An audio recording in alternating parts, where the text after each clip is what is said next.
2026 оны төсвийг батлахдаа 25 онд жишээлхэд бид нар бол 9 сарын 15-наас 11 сарын 15 болтол бүтэн 2 сар зөвхөн 34 их найт төгрөгийг л тойрж хилэлцсэн 5 үе шатаар.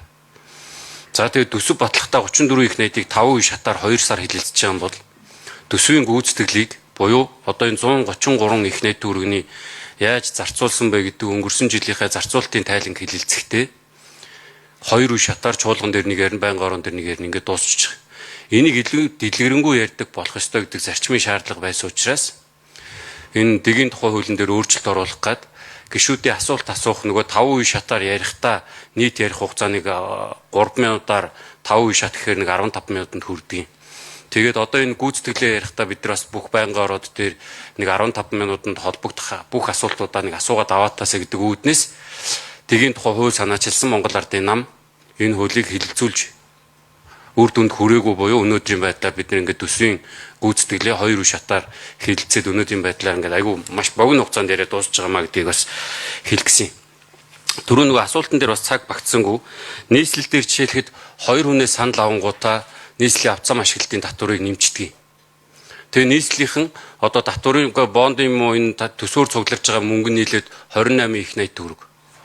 Тэгээ үүрхээр яадаг вэ гэхээр төсөвт байгууллагуудын тууцад очиж 200 сая төгрөгийн урамшуулал авдаг, 15 туслах авч ажилуулдаг, дэлхийд багтахгүй хэмжээний бүр Монгол улсын сайдаас их хэмжээний одоо дарга нар болж мөнгөний үрж үзүүлдэг.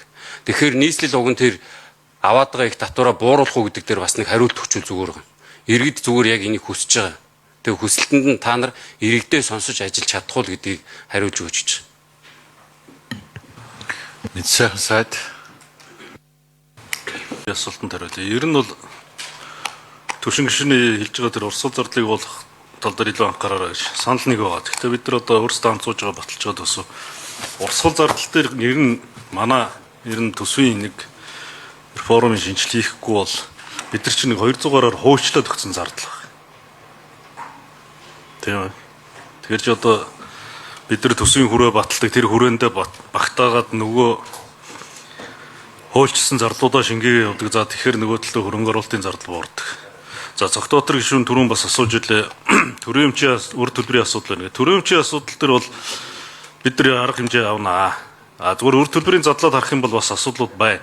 Жишээ нь Эрдэнэс Монгол дээр ихэд 5 толгой дээр ихэд тэр харьяа байгууллагууд Эрдэнэс Монголын харьяа байгууллагуудын хоорондын үр өгүүлбэрүүд бүртгэгдсэн байна. Нөгөө талдаа одоо нөгөө урьдчилж орсон ордгууд байгаа шүү дээ, тийм ээ. Нүүрсэн дээр их жишээ нь ороод ирсэн урьдчилаад авсан орлогууд байгаа. Энд чинь баланс дээр өглөг талдаа бүртгэгдээ явж байгаа. Ямар хэлбэрээр хасаж чинь гэхээр нөгөө нүүрсээ гаргахад олон тэр нь хасагдээ явж байгаа. Тэгэхээр энэ нь бол одоо балансын бүртгэл нь ингэж явж болохоос ш яг бодит үр төлбөрөө бас тооцоод үзвэл өөр дүн гарна. Ерөн зүгээр засгийн газар дээр ажлын хэсэг байгуулсан. Бид нэр төрийн өмчийн засаглалыг сайжруулах чиглэл дээр олон улсын зөвлөх үйлчлэгээ авч ажлын энэ цаашдаа бид нар одоо энэ төрийн өмч үйлдвэрүүдийг ашигтай ажилуулах. За ингээд хувьчлалт бэлтгэх үн зөнтэй болгож тийм ээ. Өнөөдөр одоо байгаа төрийн өмчт үйлдвэрийн чинь бараг нь ихэнх нь ашиггүй ажиллаад байна шүү дээ. Тэгэхээр ашигтай ажилуулах за мөн гол нь эрчим хүчний салбар алдагдaltaй явж байна. Энэ салбарыг бид нэр улсын төсвөөр татаасын нөгөөд явна гэдэг ойлголт бол байхгүй.